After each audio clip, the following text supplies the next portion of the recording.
So I'm at the doctor getting blood work done a week ago, and I walk into the side office where they have like an in-house phlebotomist, and I'm like, hey, I'm here to get my blood drawn. Mm-hmm. And she looks at me, and she's like, you a gamer? And without me saying a single word, without me making any motion or like changing expression to respond, she goes, yeah, you game. And I've never been so burned in my entire life. Joel, are you gonna, this is the third time I've heard this story. Are you gonna continue to feel burned from a person that's literally never met you before?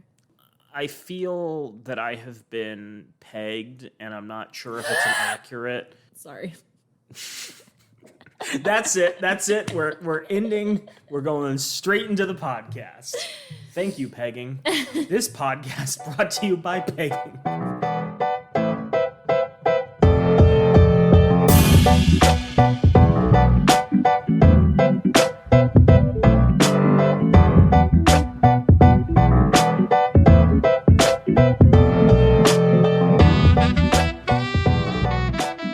Welcome back to I Will Know and Date These Guys, a podcast, I guess, now sponsored by the Pegging Institute.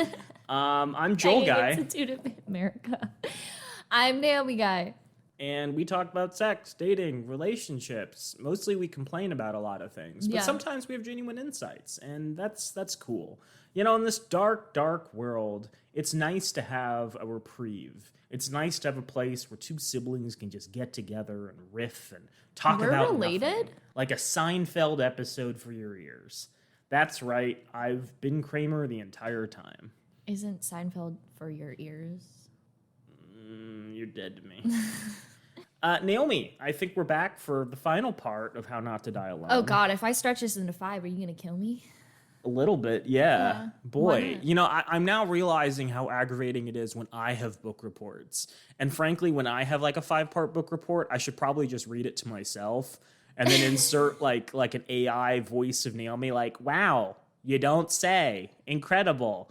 Joel, you're the best. What a cool big brother. And, you know, other things Naomi is commonly known for saying. The thing is that the reason why it's become 4 parts is because of the amount of criticism that you have for this book. And it's not just every so often. It's every single point that I make. You're like, this sucks. I'll save a lot of it for the last. I have like a kind of wrap up point about this book that I think is worth talking about. We don't need to discuss that now. We can instead get into our podcast. Or we can try a drink. Let's do that. So today we are drinking WT Heck.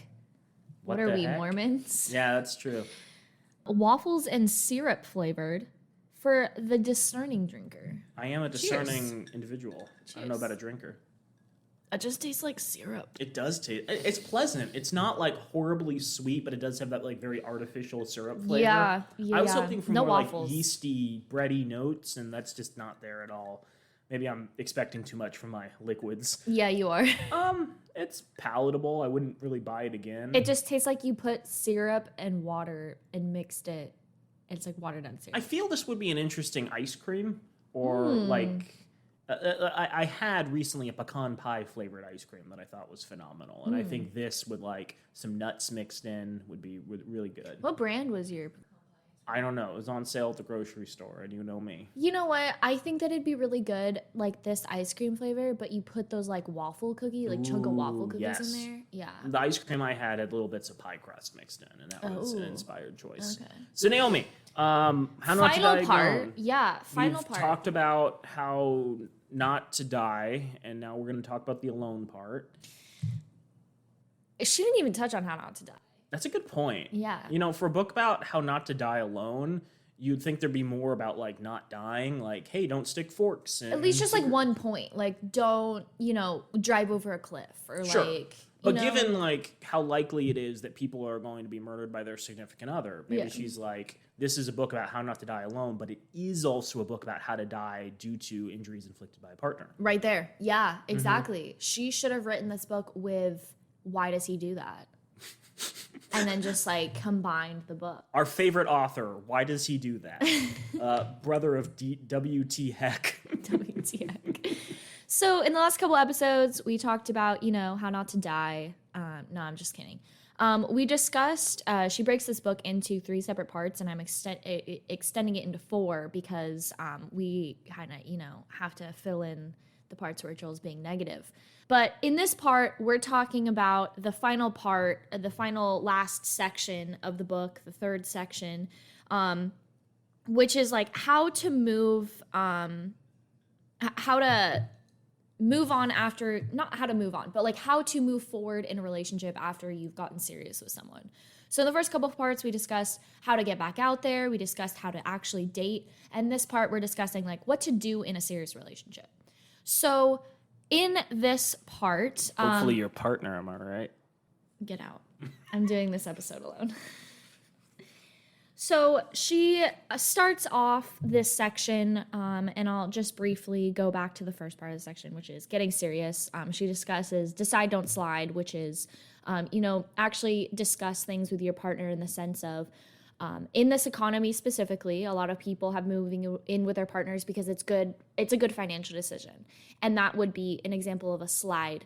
But when you decide to move in with your partner and you discuss it and you discuss the downfalls and the good parts of moving in with each other, and you actually think about, okay, like this is a good decision for us, not only financially, but also for our relationship. It's going to move us forward. That's a decision in the relationship rather than sliding in the relationship, sliding into the next decision.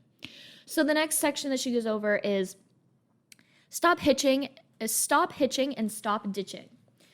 So people ask me for breakup consultations usually fall into one of 2 categories. Some tend to stick around in relationships that aren't working. I call these people hitchers. The other group of people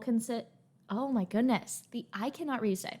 The other group consists of people who tend to leave relationships too soon without giving them a chance to grow. Ditchers.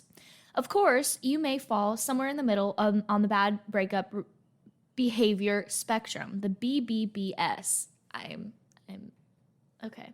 That's this is not an quite the official. acronym. This is not an official scale, but it should be. That's what she says in the book. Oh, okay. That's always fun. Where it's like, people are too dumb to have come up with a scale that measured this, but I've come up with this. And I call it the Urey method. It's better than just saying that it's an actual scale and then not telling anyone that's a fake scale, like Dr. Phil or Steve Harvey would do. That's true. Steve Harvey is like, this is an official scale. On a scale of peck on the cheek to cookie, here's how much you should reward your partner.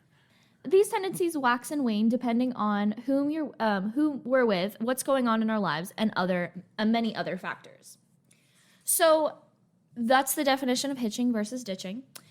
She goes on to discuss what you should do to sort of look into if you should break up with someone.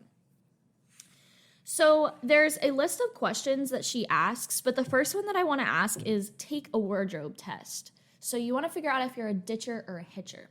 So the question is, if your partner were a piece of clothing that you own, something in your closet, what piece of clothing would they be? So Joel, what would Lauren be? What I'm going to question? explain it after. I just want you to answer the question. Lauren would be a big, comfortable pullover with the pockets where you can like connect your hands in the middle. Yeah. And just kind of like sit down and relax on a cold day. Okay, yeah. So in this question, she's asking, the wardrobe question is basically just asking, how do you think about your partner in the sense of like, are you comfortable with them? Do you think that they're worn out? So like if you gave the example of, hold on. If you gave the example of, okay, I think that my partner is an old t-shirt that has a lot of holes in it and like it's itchy and I want to get rid of it. That's a decision that you need to make to get rid of your partner. This isn't the end all be all test of whether you should decide to get rid of your partner or not. But I think that it has a good representation. I would describe my partner as my favorite t-shirt that makes me feel comfortable that I wear on days that I don't want to wear a bra. This is so weird because she's trying to make a point, but she's A, doing it in this really kind of nonsensical way, and B, like, because it's so far removed from how we think about relationships, I can see your answer to this question being completely divorced from how you think and perceive of your partner. In the example you gave, like, of like a ripped t-shirt, some people might interpret that as like, oh, this relationship's on the rocks, and other people might be like, no, this person's been with me through the worst of times. There's someone I consider reliable, someone that, you know, I have a lot of memories and experiences tied to, and I keep around even though like there's fancier options and whatnot, because I like value and care about it and all the things associated with it. I'm not saying this is the worst analogy we've ever heard, but boy, is it stretched. Boy, is it contrived. Great. You have a great opinion. I'm going to move on because there's 4 other questions that go along with this that we haven't even touched on. So this is the first question that she asks you to ask yourself. The next is, are there extenuating circumstances going on in your partner's life right now, like a new job or a sick parent, that makes it hard for them to show up for you in the way that you want them to? Is it possible that things will go back to normal when the situation is resolved? I feel like that's a pretty good question to ask. A lot better than, is your partner a pair of assless chaps? Oh my God, you're never going to let this go. The next question is, have you tried to fix things and given feedback? So let's just say you're about to break up because your partner never takes out the trash. Have you tried to fix the situation in, hey, if you go and take out the trash, I'll take out the recycling? Or tried to fix the situation in, hey, if you don't start doing this, I'm going to break up with you. I'm just kidding. But have you actually sat down and tried to fix these issues and given feedback on why you don't think that this part of your relationship is working? The next question is, what are the expectations of a long-term relationship? Of a long-term relationship that I want to be in? And are they realistic? So if you want to be carried off into the sunset like Cinderella or, you know, all the other Disney princesses on the back of a horse where your prince could be gay, but he's, you know, covering it up for being... I'm stretching here.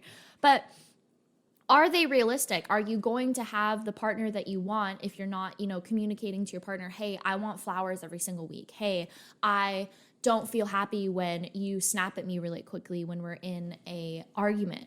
See, doctor, I always wanted a relationship with a B-52 bomber jacket, but my partner's like a pair of ripped snowshoes. You understand what I'm saying? You understand how we can't relate? That makes sense, though. I think that you're overthinking this analogy. It's literally just, okay, do you feel comfortable with them? Do you want to continue the relationship? Do they give you warmth? Do they make you happy? I'm interested what percentage of people keep around clothing that, like, doesn't fit and is uncomfortable. Like, Joel, I can think of like 3 shirts in your wardrobe right now that I know of, and I haven't even been into your wardrobe recently, that you keep around. That shouldn't be kept around. Okay, but I guess what I'm getting at is the vast majority of people's wardrobes are things that they probably enjoy wearing. There may be a couple of like miscellaneous pieces. So it's sort of like one of the big problems of personality tests is people are biased and have difficulty remembering both good and bad things they've done and traits that are either emblematic of certain personality quirks or are not emblematic that they just like randomly associate with the test. And so if you take a personality test in different moods on different days at different times of the year, you may have completely different results. And in the same way, it's like if the majority of things in your closet have positive associations and you're struggling to think of something in your closet, you're probably going to land on something that you have a positive association with. Right? Okay, fair. But this doesn't even have to be part of your wardrobe that you have right now. It can just be, okay, I associate this person with a great pair of jeans that fits me really well, that makes me feel confident. That t-shirt I got at Goodwill that said, I'm a fun guy, and had a little mushroom on it. I miss that t-shirt. Yeah, I really do. It got like acid on it. Sad. But I think that in this sense, you and I are also wardrobe, like we throw things out really quickly. Like we Marie Kondo way too often. You and I both do this. And so if it doesn't spark joy, we're going to get rid of it. If it doesn't belong in my condo, I Marie Kondo. That's what I like to say.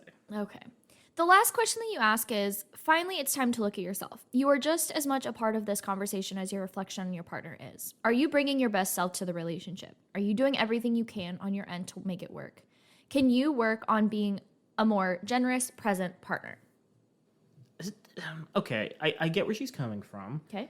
But simultaneously, it's like, what if you just don't want a relationship? Like, the fact you're not engaging, like, might be emblematic of the fact that, like, you don't think that it's worth the effort and energy, that there's never going to be a better, like, ideal version of this relationship you can aspire to, and you just want to cut your losses. Joel, this isn't the end all be all of questions. You can just walk away from a relationship. You're thinking too far into this. Well, these are questions that you ask yourself if you feel like you're hitching onto the relationship for too long. I guess. And you've been there for too long and you're not happy. She gives these 4 questions without really any other alternatives. And I think a lot of the framing of the book, which I think we talked about in part 2 and 3, seems to be biased towards the idea that everyone needs a relationship. And I think the more honest approach from someone who allegedly does relationship counseling is not everyone's prepared for a relationship, and not everyone's going to be the happiest in a relationship. That's the honest opinion, yes. But when you're trying to sell a book and you're also trying to get more people in the door because you're a relationship coach and that's the only way that you will make money, you will say just about anything. Oh, God. Are we endorsing this woman? Is Logan Yuri paying us? We need to check our donations. I think we should read that New York Times article about Logan Yuri, about her living in San Francisco in one of those, what do you call them? Communes? No, not the communes. The collective living situations. Yeah. Because I got it, but I never looked at it because our friend Haley, who's been on the podcast, hi Haley, was telling us about the fact that Logan Yuri is, there was a scathing article about Logan Yuri in the New York Times. Look, we were just talking about, I brought this up about, like, emotional state shaping your opinion on things. I would probably be less cynical if this wasn't the whole, like, week that all this stuff about Steven Crowder and his wife came out. That's very fair. And like, there's video footage of Steven Crowder's wife being like, I would like to leave the house. And him being like, fuck you, I hate you. Go back and make me a sandwich. And a lot of people online are like, oh, what a healthy relationship. Every relationship has fights and ups and downs. How dare we accuse them of things we don't know all the context for? And to me, that just indicates so many people are in unhappy relationships where they practice, like, abusive behavior. And there's a lot of people, a lot of Mrs. Crowders who might be happier elsewhere. I would like to give one last piece of advice for ditchers versus hitchers. Actually, I won't be, but I'll be including it in the summary that I give of Logan Yuri's book. We talked about hitching and how you can reassess the situation on whether or not you should go on in the relationship if you don't know if you've been in it for too long. But ditching, on the other side, like I mentioned before, is the concept where you kind of just let go of a relationship a little too easily, and you don't, like, assess the relationship in a way that you can see it going long term. So the vast majority, she talks about, like, ditchers and how they're, like, just they're very picky people and they're very picky daters. So, like, let's just say one day you find out that the person that you've been dating for a couple weeks is not a fan of your favorite movie. That's a reason why you're going to break up with someone. So I have broken up with people who don't recognize the majesty that is Christopher Nolan's Inception. So how to fix being a ditcher? You remind yourself... I don't want this tied to me. I, in fact, don't think Inception is a phenomenal film. Please do not quote Joel as saying Inception is a film worth breaking up with people over. Don't now, worry. Tenet, that's a film that's worth breaking up with people over. I'll cut out this part. If you're not high IQ enough to understand Tenet, you can't date Joel Guy. There, I said it. How to fix being a ditcher. Remind yourself of their good qualities, whether it be to yourself or to them every day or every week. This can be to them or to yourself. So go to bed every night, and before you guys go to sleep or before you text a final goodnight text to your partner if you don't live with them, write out in your notes app or text them and be like, hey, these are 3 things that I enjoyed about you today, or I enjoyed about you this week. And this can be 3 things, this can be 1 thing, and just remind yourself that there are good qualities in your partner. But at the same time, I'm looking at this and I'm like, that's kind of like, if you have to consistently remind yourself of their good qualities, like, why are you in their relationship? Yeah, and I think, again, that's rewiring your brain so you're less likely to think of all the negative stuff, which may be the big stuff in your life. Yeah. Like, on a daily basis, if you're like, the house is a mess, my partner's not doing anything, the baby is crying, I have a cold and I can't take care of them, he's playing video games, you're going to be upset. But then you go to bed and you're like, oh, well, he is the man of the house after all. And I really like the feel of his beard when he puts in beard oil. and he brings home $60,000 a year, so like he's a provider. I And do think that like this situation is she doesn't go over extenuating circumstances. Yeah. She doesn't go over, okay, if you are in a relationship where like, I think this is just mainly for people that find themselves like going on a date and immediately after being like, oh, well, that went sort of good and sort of bad, so I'm just going to not go on a date with them ever again. That's fair. So the last thing that she talks about in this section is therapy and relationships. And the reason why I wanted to talk about this is because a lot of the times therapy in relationships is stigmatized, because a lot of people think that the only reason why people go to therapy in relationships is because something's broken in their relationship. And so you look onto a couple and you're like, okay, they're in therapy. Obviously something must be wrong. Someone cheated, someone broke someone's trust, someone, you know, the list goes on. And she talks about the fact that therapy can be a necessary tool throughout your entire relationship. So it's not just, okay, you go in and you fix some things and you leave.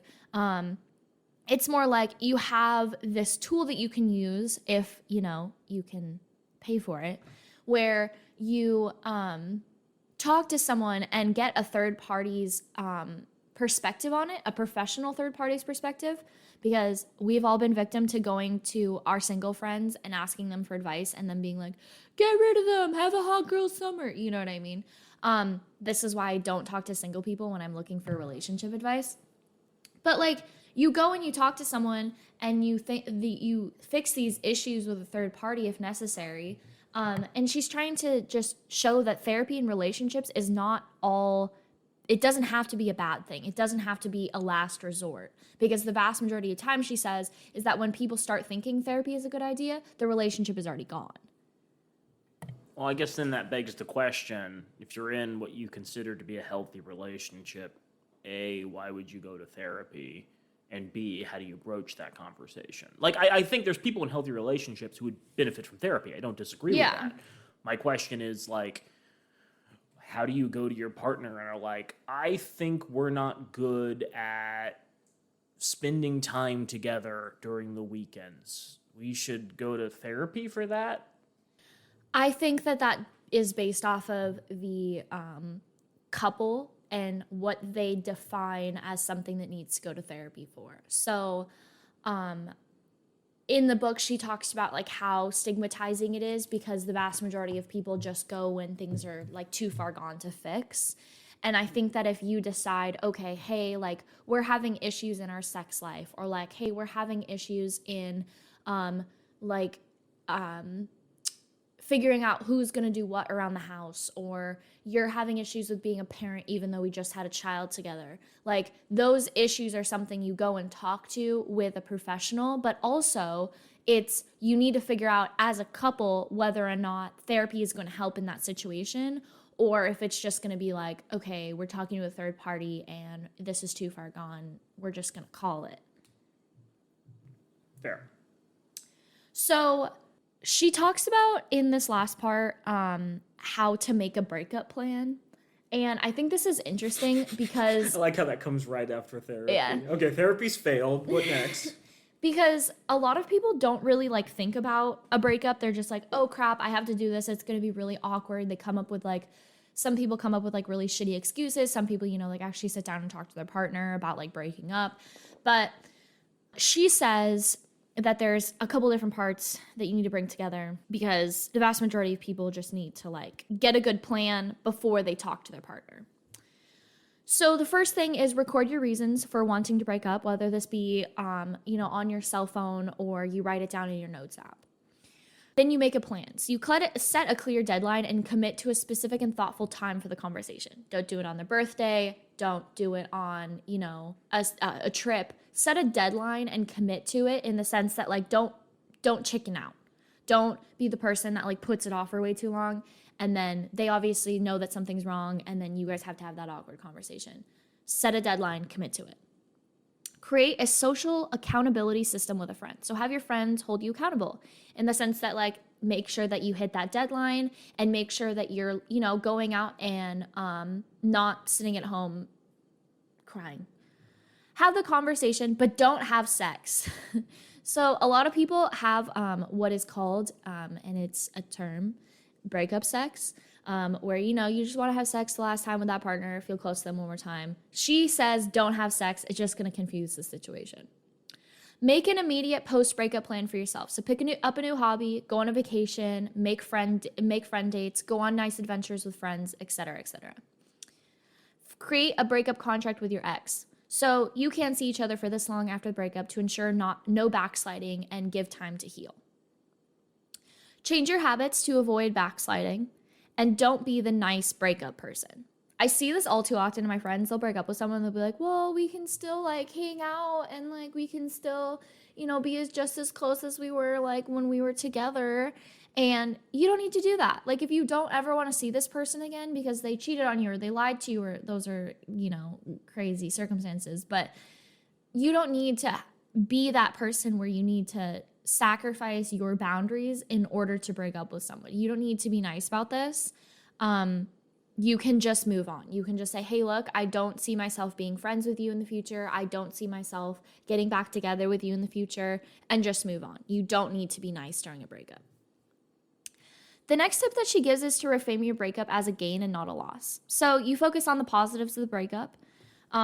She talks a little bit about examples of positives of positive reasons of why like breakups, you know, needed to happen. You don't have to worry about these are examples that was given to her by a client. Don't have to worry about relocating to be near your ex's family in Montana. No more fighting about stealing the covers. More time with your friends, who my ex never prioritized. Shorter commute, since I won't be staying at my ex's apartment anymore. No more going to work with dog hair on my clothes. You don't have to go to that expensive wedding over Labor Day weekend. More time to spend working on music. Don't have to justify spending time with my brother, who my ex hated. Don't have to justify spending time with my brother. Oh, justify it. Yeah. Okay. I was like, what? Don't have to pretend to care about The Bachelor. Chance to find a happy, healthy relationship. And then you also can focus on the negatives of the breakup. So she kind of quickly switches over to, you know, why the relationship wasn't working, why you wanted to break up in the first place.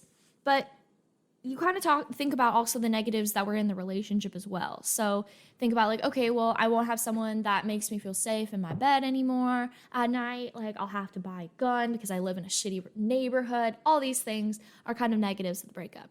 But then this gives you a chance to rediscover yourself.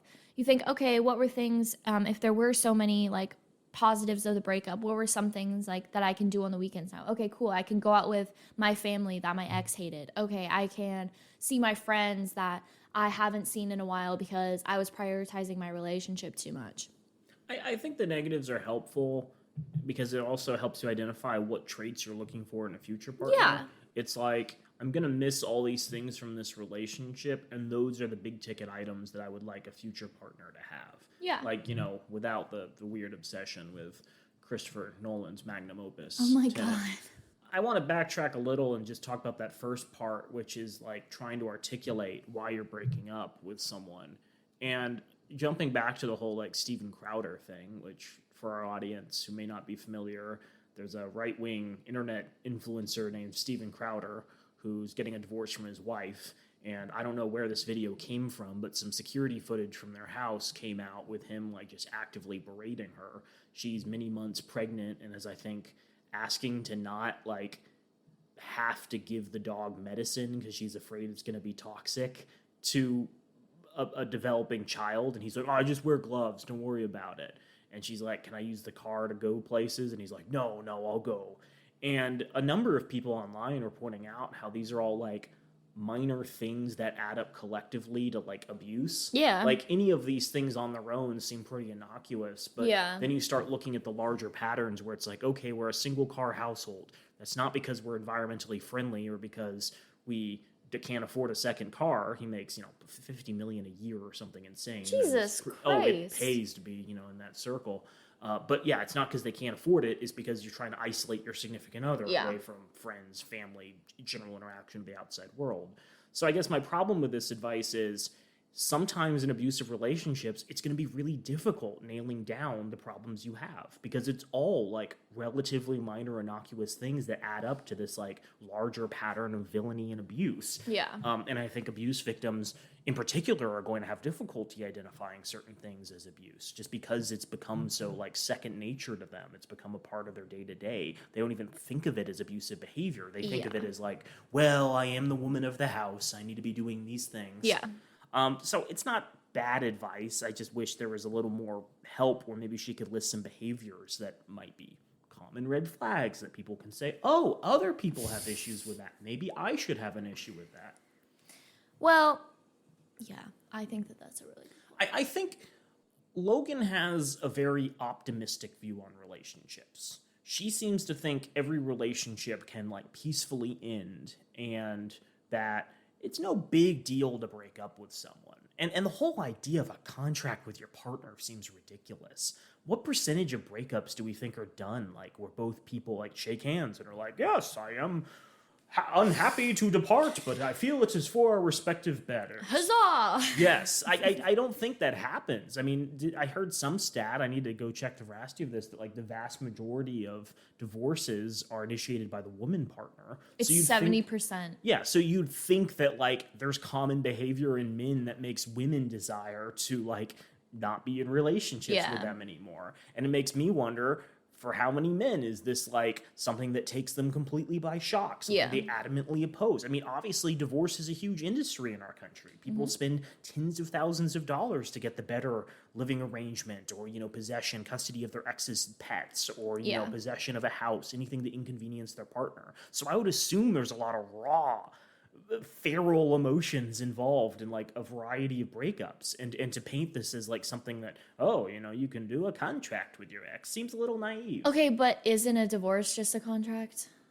Well, she's describing like a non-legal sense where like you casually chat with your ex and okay, like, we shouldn't hang out, let's not go to this bar on the I think weekend. that you're being hung up you're getting hung up on the conversation of I think you're being hung up on the word contract. Yeah, I don't think it's like an actual written down thing. I think it's more of just like chatting and being like, hey, I'm not going to be over at Fred's house if you're over at Fred's house. I'm not going to go to that movie night with the couple that we used to hang out with if you're going to be there. Yeah, I'm going to stop going to our favorite bar down the street because I know you like going there. It's in theory going to be a much more informal thing, but I think a lot of people in relationships who feel blindsided are going to start doing stuff out of spite. You won't be able to have civil conversations. Yeah. So I'm going to move on to one of the last two parts, which is before you tie the knot, do this. So we've gone over breakups, we've gone over getting into relationships, we've gone over how to stay in a good relationship. Talks about some things that you kind of need to think about before getting married. Love is a drug that intoxicates us. The final consensus effect is our tendency to think that people see things the same way we do. And the last part is, before we decide to tie the knot, we can override the false consensus effect by completing a series of self-reflection and partner activities called It's About Time, Past, Present, and Future. So in this conversation, she discusses why we decide that we're going to get married. And all too often she sees in relationships that people kind of jump to that I need to get married sort of mindset because one, you want to have a child and your fertility is going down as you age, or it's societal pressure, or you just want the wedding, you don't want the marriage. So the false consensus effect is our tendency to think other people see things the same way we do. When relationships and the false consensus effect combine early in relationships, couples often fail to discuss important aspects of their relationship before they decide to get married. They assume they both want the same things without even confirming that, which can lead to unhappy endings. So before you decide to tie the knot, you can override the false consensus effect by completing a series of self-reflection and partner activities called It's About Time, Past, Present, and Future. You should have conversations about the past, where you've been, the present, where you are now, and the future, where you're going. And it's crucial to make time to discuss topics like money, sex, religion, and children. What are your thoughts on this? I don't think it's bad advice. I think a lot of relationships don't have those conversations, and then people get blindsided when partners have very different views of things. Um, there's a couple of things we've mentioned. Lovewick before. It's an app that has several different categories that are broadly arranged like that, and you can either randomly get cards or you can like scroll through and see a lot of different questions and get your partner's thoughts. I think there's also a feature where if you're paying for an account with your partner, like you individually can answer them and like see your partner's responses. So it's kind of like OkCupid, where there's hundreds, if not thousands, of questions, and you can see, how closely people's views align with your own. Yeah, I don't see any issue with this. I wish, similar to I think Dr. Phil, she had given a more detailed list of things to ask, because I think there's a lot of things in, say, the realm of sex that people don't want to have a conversation about because they feel awkward talking openly about their sexual interests, and I think children, the question, do you want to have children, is important, but there's so much that comes after that, because I think there's a lot of people who have specific ideas about division of labor once the children pop out. Yeah. And I think even if you both are interested in kids, there can certainly be a lot of ignorance about what it takes to raise children. Oh, yeah. And so I think it's important not just that you have these conversations, but like you have some way of auditing what you do and don't know that you need to have a conversation about. I think it would be helpful if parents were required to have parenting classes before they had kids. I feel it doesn't even need to be like a government thing. It can just be like a thing that's brought up in sex ed in schools. but there needs to be some like barest bones understanding of like what it takes to raise a child. And unfortunately, I don't think media does a very good job of portraying like all of the heartache and missed sleep and like financial struggles that people are going to encounter. And unfortunately, there just seems to be a lot of crappy parents out there because they were forced into this without a proper understanding and now have to live with the consequences for 18 years. More than that's a lifetime commitment. That's fair. Well, I thought you'd like let your kid run free after 18. You're just like... You send him to the farm upstate. Yeah. Yeah. You dump him in a forest in New York, and you're like, if you come back, you'll be the man of the house. If not, well, wolves got to eat. This is just the plot of an episode of How I Met Your Mother. Is it a plot of... Yes. Wolves got to eat. So I think that that's a really good understanding of things, but I think that if you're mature enough to be in a relationship, you're mature enough to like think about these things and think about, okay, I need to have these conversations in order to get married. You're telling me two 14-year-olds in high school holding hands and kissing behind like the dumpsters after school are going to be mature enough to have these conversations? I'm talking about people that are of legal age to get married. At 18, you also, Naomi, 36 states allow child marriage. We've discussed this on our podcast. Yeah, to people over the age of 18. Isn't that disgusting? A little bit. Yeah. It's not a little bit. It's a lot of bit. The last thing that she talks about in this book is how to create a relationship that lasts. The first tip is create a relationship that changes with the people in it. All too often, you see people getting a divorce because one person is growing and the other person is not. Oh, I thought this was a polygamy thing, where it's like, if Ted comes over, you need to be like this. And if Susan comes over, you need to be like this. So you want to create a relationship that changes with the people in it. So this can mean a variety of things, and that is just different depending on the relationship. Don't just make agreements when marriage comes into play. Change those agreements as the times change. So often, couples will make vows on their wedding day and think that they can never change those vows. So this kind of collaborates with the first point. 3, check in often. Make sure that you guys are still happy, still vibing, still keeping your relationship as some sort of priority. So make sure that once a week, once a month, you go on a date or you sit down and you talk to your partner and say, hey, like, how are we doing? Is this relationship still what you want? And go from there. The 4th tip is to give your relationship attention. All too often, I see relationships where that is the only thing that is given attention. Individuals do not have their separate hobbies. They don't go out with their separate friends. They just give the relationship attention, and they don't give themselves, the people that are in the relationships, attention. Yeah, I think there's been a lot of conversation about that recently. Unfortunately, a lot of people discover when they break up with their former partner that they just don't have a life outside of that. And Yeah. they have to kind of rebuild their entire identity because there wasn't really a there. Yeah. There was just like this vessel that they could pour all of their energy into that has just been shattered. I think a lot of people run into this problem with careers too in the United States, where a lot of people are like, I'm going to work really hard and I'm going to make being salesman of the year like my top like priority. Yeah. But then you hear all these stories about like, I was salesman of the year for 20 years in my company and they just laid me off with no severance. And it's like, yeah, like there's going to be things that completely blindside you. Have something outside of like your work life. Have something outside of your romantic life that allows you to develop like an insight into who you are, or build peripherals onto the person you already are, and have like little side hobbies and niches you can turn to if you're feeling stressed or you're feeling overwhelmed. So Joel, that was the last part in How Not to Die Alone. I've said, I think, what I need to say. I would say my callousness during this part is perhaps informed by, again, watching the Steven Crowder video and all of the discourse surrounding that on Twitter, where a lot of other right-wing media stars chimed in. It's like, oh, I'm way worse to my wife. That wasn't the worst thing I've ever done. I can't believe people are dogpiling. I would say also, I think I expressed this sentiment in several of the episodes relating to this, but this book is just filled with so much fluff that seems very, very obvious. And I've been listening to the podcast If Books Could Kill by Michael Hobbs, and I never can remember the other guy. It's two journalists where they review like really popular mass market books like The Secret or The Five Love Languages or Men Are From Mars, Women Are From Venus. They do stuff in like econ and sociology too, but like those are ones that are relevant to, I think, our podcast.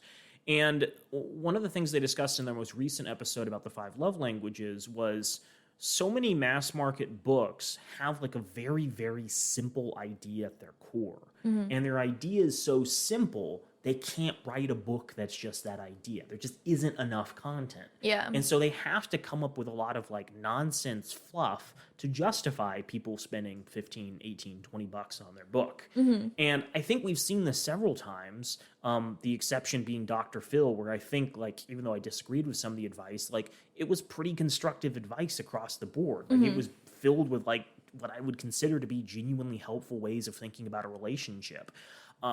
But you have, you know, other books like Men Are From Mars, Women Are From Venus, where it just seems like he's repeating the same idea over and over again and pretending that he's like come up with new insightful anecdotes about a husband and wife who had problems, but then they remembered that men were from the planet Mars and women were from the planet Venus, so that resolved all of their conflicts. In the same way, like I think Logan has some pretty basic ideas about human behavior, where if like you had gone on 5-10 dates, you would probably pick up on a lot of this. If you had like a short-term relationship at any point, you probably would have picked up on this.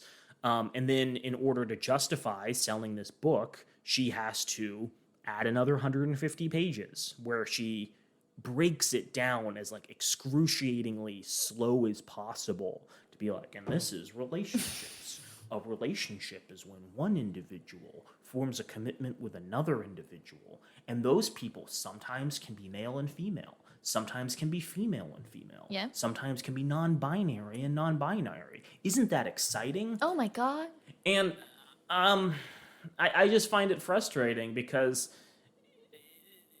it feels like we may have wasted some of our time going over this. And I think a lot of people reading this are going to have wasted their time. They may get some genuine insights from the text. And I almost wonder if like there needs to be a return to incredibly short pamphlets in America. Because it seems that the only thing you can sell on store shelves these days are books that are between like 100 and 300 pages. And if there was just a rack of like really short zines that were like, this relationship expert summarizes all the information, that would be very, very helpful for the majority of individuals. That would be something that like people could pick up and take away. And if they didn't like it, well, they just wasted 5 minutes and $5. They didn't, you know, they're not out $20 or whatever. No, I definitely agree. I think that this is just a SparkNotes version of like all the relationship advice that she's given. And she fills it in between with stories relating to the relationship advice that she's given in any given chapter. And but like everything else is just fluff. It's just like, okay, I'm going to put like just very generic advice in there because it's generic and I don't have to back it up. And I'm like, yes, she does make new points, like that are not relating to or things that I have not heard from Steve Harvey or Dr. Phil or all the other relationship advice folks. The other titans of the romantic industry. But I definitely do think that this could have been like one part where we just criticize everything wrong with this book, and then we just like put the book in the description, be like, hey guys, go read this and then tell us what you think and criticize it with us. Right. I'm thinking also, there was an episode I was sort of thinking about putting together, and I don't know, I might continue to do it. I might never get around. But I kept seeing advertisements for a YouTube channel called The Wing Girl Method back in like late 2022. Okay. Are you familiar with The Wing Girl Method? No. Let me pull up her YouTube channel. So it's a woman who tries to give you the real advice that men won't give you about relationships. She's like, I know women because I am a woman. I can, tell you all the secrets that women won't tell men because they're too afraid. Men are stupid because they're not men. So she has over 1 million subscribers, and she has all these videos that are like, I'm giving it to you straight, no BS. Do you need a wing girl? And let me read a couple of titles of different videos. 99% of all women are turned on when you say this. 99.9% of all women get hot when you say these 2 words. What to do when a woman looks at you. 6 things women secretly crave in the bedroom, but are too afraid to say.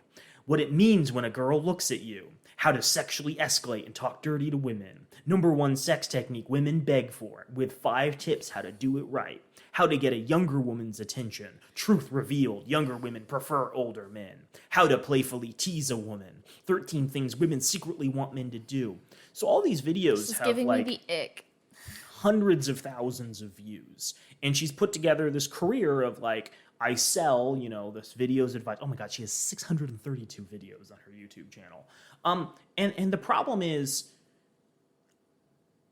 I can't imagine there's 632 separate videos you have to watch in order to be successful at relationships. No. It really feels like she's padding it out. Yeah. And the problem is, you can't be a successful relationship guru and have only one piece of advice for people. Yeah. You have to have dozens of insights in order to get people to pay you money. Otherwise, people are just going to share on the internet. Oh, did you hear Marnie said X, Y, and Z? Well, that's all you need to do in order to get women. You also need to be changing as the trends change. So people talk about, I went to a HIV, Hep C, and STI conference this week, and we discussed different terms that people use when they're hooking up. And so the people of the older generation, and older meaning millennials compared to me, were like, oh, well, people call them sneaky links now. They don't call them booty calls.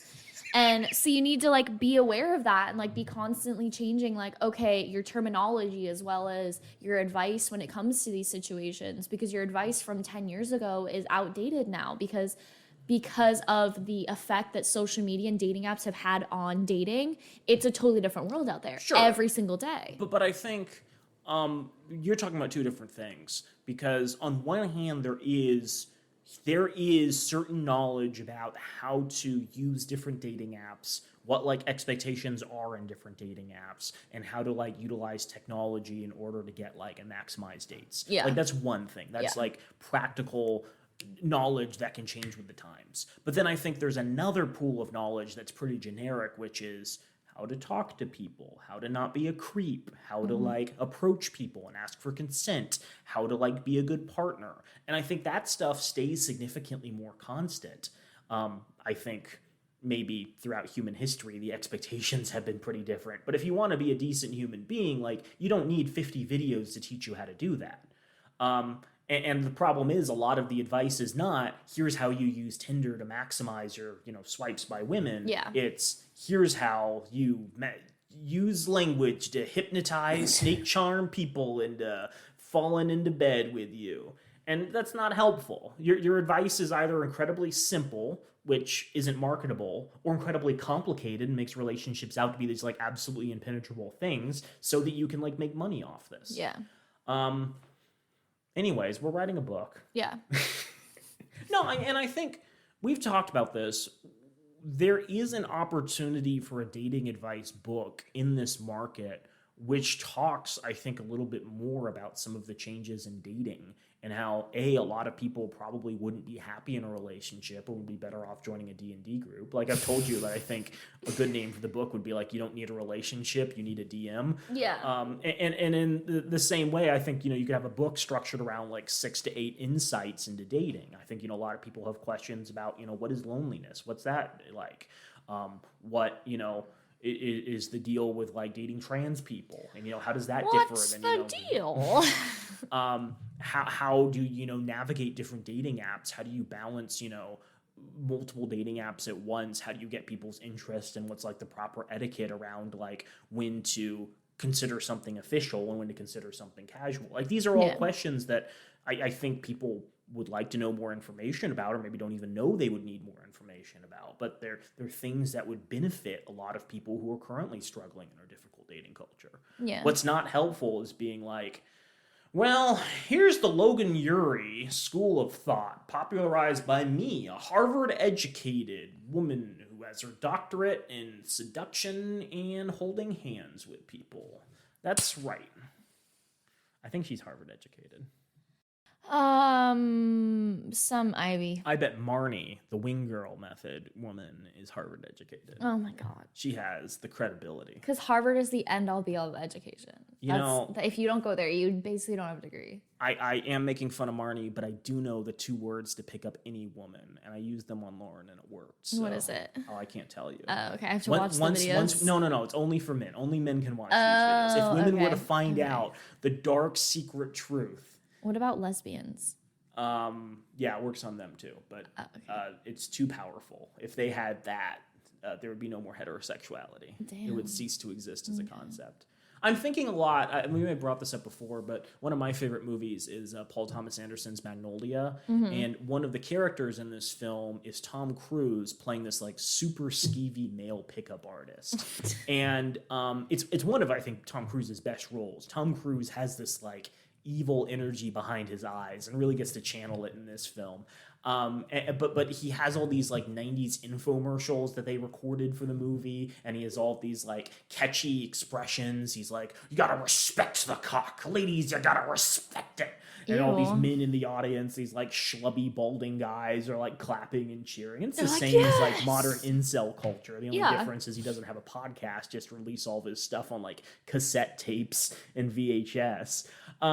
But yeah, it's interesting that like so little of that has evolved in the last 20 years since that film came out. Like you would think there had been some giant innovation in the industry that would have like elevated it to a new art form or like given people new insight into how to be like effective at relationships. But no, it's the same old drivel being repackaged.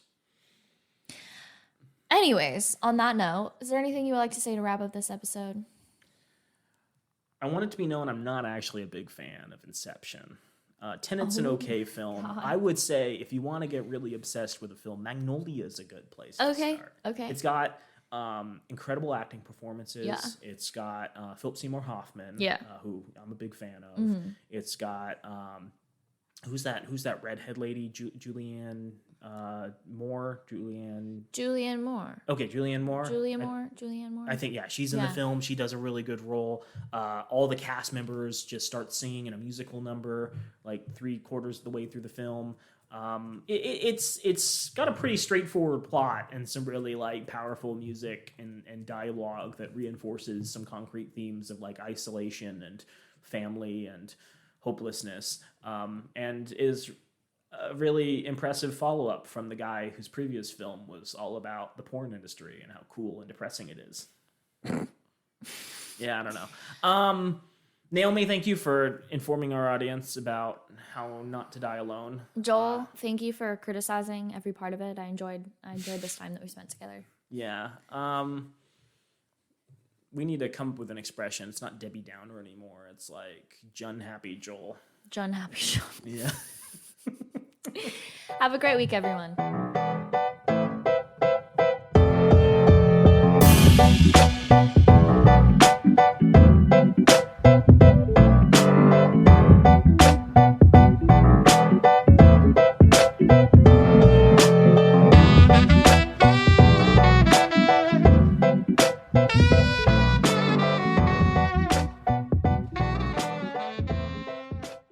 We have many thanks for the use of our theme music, which is the song Drop by Ketsa. You can find more of their music online at ketsa.uk.